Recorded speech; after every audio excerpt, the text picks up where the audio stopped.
তৃণমূল কংগ্রেসের সর্বভারতীয় চেয়ারপারসন, রাজ্যের মাননীয় মুখ্যমন্ত্রী তিনি এসে গেছেন। তিনি বক্তব্য রাখবেন। তার বক্তব্যের আগে ওনাকে সম্বর্ধিত করছেন তৃণমূল ছাত্র পরিষদের পক্ষ থেকে জয়া দত্ত এবং তৃণাঙ্কুর ভট্টাচার্য। আপনারা বসে পড়ুন, আপনারা বসে পড়ুন, আপনারা বসে পড়ুন, আপনারা কেউ দাঁড়াবেন না, সবাই বসে পড়ুন। পেছনে কিন্তু হাজার হাজার 1 লক্ষর ওপর ছাত্রছাত্রী এসছে, কিন্তু প্লিজ আপনারা বসে পড়ুন। আমি একটা অনুরোধ সবাইকে করব, যারা সামনে এসছো তারা বসো আর ব্যানারটা নিচে নামাও।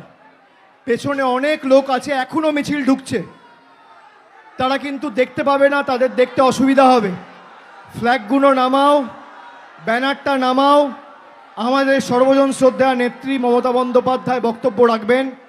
অনেক দূর দূরান্ত থেকে ছাত্রছাত্রীরা এসছে, তারা পিছনে রয়েছে, তারা যাতে দেখতে পায়। সবাইকে বলবো শৃঙ্খলাপরায়ণভাবে বসুন, ব্যানারগুলো নামান, ঝান্ডাগুলো নিচে নামান এবং সবাই মনোযোগ দিয়ে আমাদের দলনেত্রী মমতা বন্দ্যোপাধ্যায়ের কথা শুনুন। আমাদের দিদিকে সম্বর্ধিত করছে তৃণাঙ্কুর ভট্টাচার্য, জয়া দত্ত।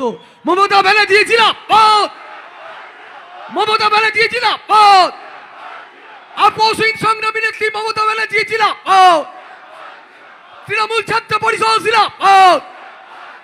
মমতা ব্যানার্জি শিক্ষা দেয়, বসতে গেলে লড়তে হবে। মমতা ব্যানার্জি শিক্ষা দেয়, বসতে গেলে লড়তে হবে। তোমরা সকলে বসো, দিদিমণি বক্তব্য রাখবেন, কিন্তু তোমরা যদি শৃঙ্খলা পরায়ণ না হও তাহলে কি করে হবে? তোমরা তো তৃণমূল ছাত্র পরিষদ, শৃঙ্খলা পরায়ণ। তোমরা বসে পড়ো, দয়া করে বসে পড়ো। এই আমাদের সর্বভারতীয় সাধারণ সম্পাদক আপনাদের বলেছেন, আমরা আমাদের দিদি বলবেন। আপনারা সবাই বসুন, সবাই বসুন।